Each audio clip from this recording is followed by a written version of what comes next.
सम्पूर्णमा नमस्ते। आज म पुगेको छु तनहुँको एकदमै सुन्दर र शान्त ठाउँमा। यो हो ढोरबाराई मन्दिर। पहिलो कुरा यहाँको वातावरण नै मन जित्ने खालको छ।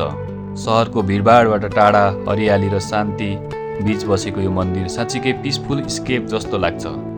यहाँ आइपुग्दा एउटा फरक ऊर्जा महसुस हुन्छ, जस्तो कि मन नै हलुका भएको जस्तो। मन्दिरको बनावट, वरिपरि फैलिएको प्रकृति र यहाँको सफा वातावरण सबैले मिलेर यो ठाउँलाई अझ विशेष बनाएको छ। यदि तपाईँ धार्मिक हुनुहुन्छ भने त झन् राम्रो, तर नहुनेका लागि पनि यो ठाउँ रिल्याक्सन र रिफ्रेसमेन्टको लागि पर्फेक्ट छ। यहाँ फोटो खिच्न, भिडियो बनाउन र केही समय आफैसँग बिताउन एकदमै राम्रो स्पट हो।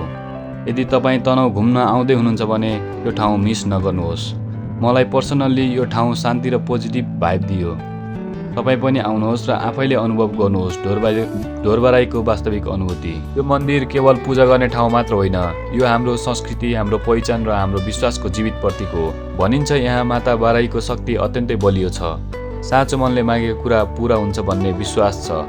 त्यसैले टाढा टाढाबाट भक्तजनहरू यहाँ आउने गर्छन्। हरेक वर्ष विशेष पूजा, मेला पर्व र धार्मिक कार्यक्रमले यो ठाउँ झनै जीवन्त बनाउँछ। यहाँ आउँदा मनमा एउटा छुट्टै शान्ति र ऊर्जा महसुस हुन्छ।